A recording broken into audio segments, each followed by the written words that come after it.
everyone. Today's topic, is there an assault on abortion rights in this country? And joining us today, someone who has a very strong opinion about this, Gloria Feldt. She is former president of Planned Parenthood. And she's also the author of the book called No Excuses, 9 Ways Women Can Change How We Think About Power. Gloria, thank you so much for being here. Thank you. So you have seen more anti-abortion rights laws on the books in states, everything from having to get a sonogram before going forward with an abortion to ruling out abortion in the case of rape or incest, more so than in previous years. What is going on? Remember during the health reform debate when the Stupak Amendment came up to try to outlaw any coverage of abortion by any health insurance plan at all? It appeared to me that the women's groups and the pro-choice groups they weren't ready for it. They didn't really mount the kind of fight that I think could have been mounted at that time. And as a consequence of it, those who wanted to see a woman's right to make her own reproductive decisions outlawed realized that there was a weakness there. And when I saw that, I just predicted it's going to unleash a Pandora's box of anti-choice legislation. And sure enough, that's what's happened. Not just about abortion, by the way, but also attacking contraception, family planning, emergency contraception, the whole thing. Gloria, when it comes to the state laws that are trying to outlaw not just abortion, but many forms of contraception that women use routinely, do you think women understand that the chance exists that they're going to lose the right to their birth control through these laws if they get passed? It's very hard to communicate that with people because people just can't believe that there could be a tax on something that is used by 95% of Americans. But so that's a big problem. I just remember the 2004 campaign, John Kerry versus George W. Bush.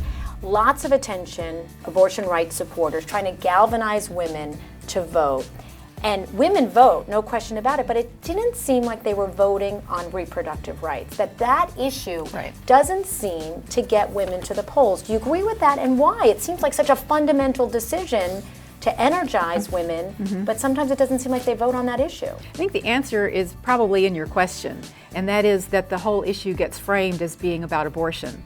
And fortunately, most of us don't have to make that decision very often in our lives. I mean, we're not faced with that kind of a choice. And so it doesn't rise to the top of the level of importance when we're voting. So we need to help people understand that abortion has never been about abortion. It's really the tip of a much bigger ideological iceberg that has to do much more with women's place in the world, whether women will have a fair and equal shake at life, and whether our daughters are going to be able to realize their own dreams. It's a much bigger issue than it is usually defined. Do you think women voters are going to be paying attention to the issue about the whole Plan B morning after pill ruling that came out recently that sort of limits the availability of that? Right, and just for our audience, what happened, the Health and Human Services Secretary, in an unprecedented move, overruling the FDA and saying no, the so-called morning after pill cannot be available over the counter for women of all ages. Right, which is terribly ironic because doctors have been using high doses of birth control pills for 40 years now with no adverse effects for women of all ages. And Plan B is nothing more than a branded version of that. And so it's not as though there isn't ample medical, scientific, and health information to say this is a safe product. I think Obama made a mistake in doing that. I understand how a father feels. We all want to feel like we're going to be part of our children's lives and decisions when they're getting to the age where they may be thinking about having sex.